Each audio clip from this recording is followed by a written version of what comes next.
everybody, Lisa here. Welcome back to my channel. I had to get a drink of water because I'm filming a whole bunch of videos today and I'm parched. Glorious start to the video, I know, but let's get right into it.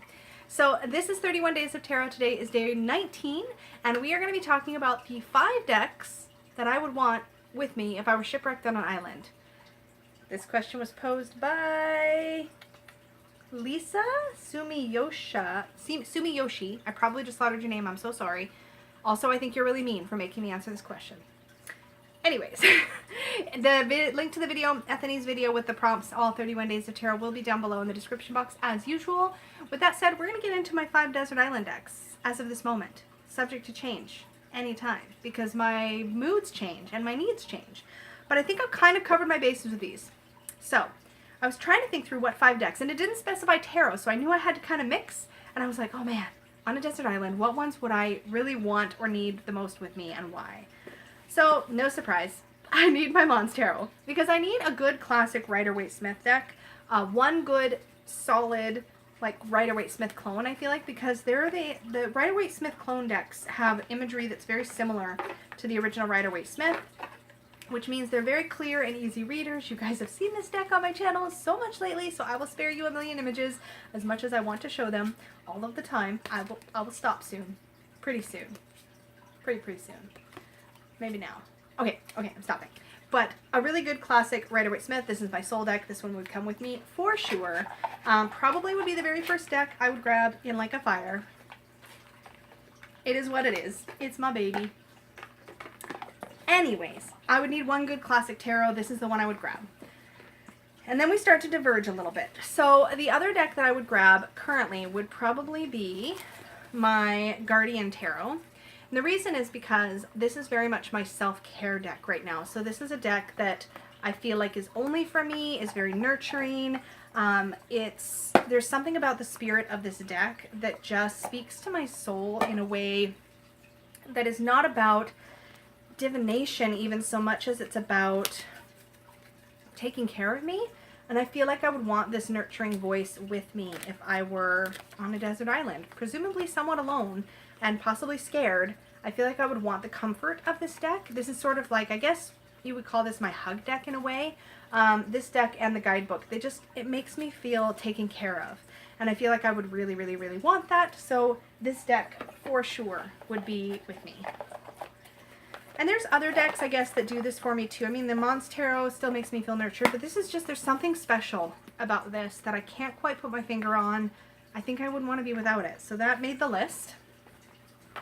The rest are not tarot because reasons.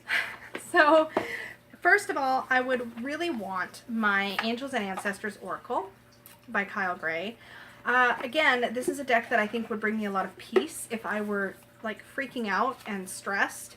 I think the images of guardians would be really helpful, and I think the messages in this deck would just give me a sense of calm and again maybe make me feel more nurtured. So I feel like this is one that I would want to lean into, that sort of bigger energy, trusting source, trusting the universe. I think I would really need that, and I think this deck would help me to lean into that a bit. So that would be the one I would pick for that purpose. This was hard because I was legitimately picturing myself on a desert island, and it's sad. It's sad. Nobody wants to be on a desert island. No.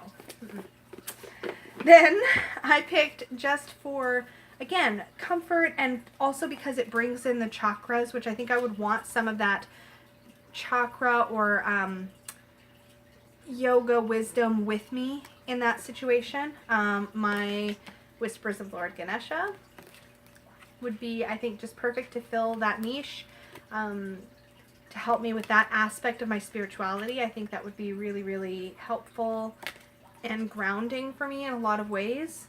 So this one. And lastly, I just couldn't see this not making any kind of top list of any kind, because it's just been a part of my heart and soul for so long, and that is my mixed Soul Cards 1 and 2 deck. I've had this decks for forever. Not forever, literally, but for 20 plus years. I've had these, and I could work with these in any number of ways. I feel like these would be like my Wilson. You know what I mean? Like, have you seen Shipwrecked? These would be my Wilson. I would be talking to these. I would have friends. And this would be my going crazy slowly on the island deck. I don't know how else to put it. But I just feel like this would be that flexible deck that I could just lean into for connection, for that feeling of connection with the greater consciousness, with humanity, with other people in whatever way that I could connect. This would make me feel more connected. And I just, yeah, I wouldn't want to be without it. So those are definitely my top 5 for shipwreck situations where I literally couldn't get anything else. Nothing else would be coming my way. Like these are my ride or dies. And I think just right now, that's because these are all filling a particular niche for me that I can't easily replicate with other decks. There you go. Although I still think it's a mean question. I'm curious what your top 5 would be in that situation. If you have not made a VR, comment down below. And if you have made a VR, let me know. I'll go take a look at your video. My watch later list is like 1,000,000 hours long right now, as I'm sure everybody else's is during 31 Days of Tarot, but I will totally try to get to yours because I'm really loving watching these. And this kind of video is definitely one of my favorites to watch because I love seeing what people's real ride or die items are, decks are. I love that. So I hope you have a really great rest of your day, and I will talk to you all later. Bye-bye.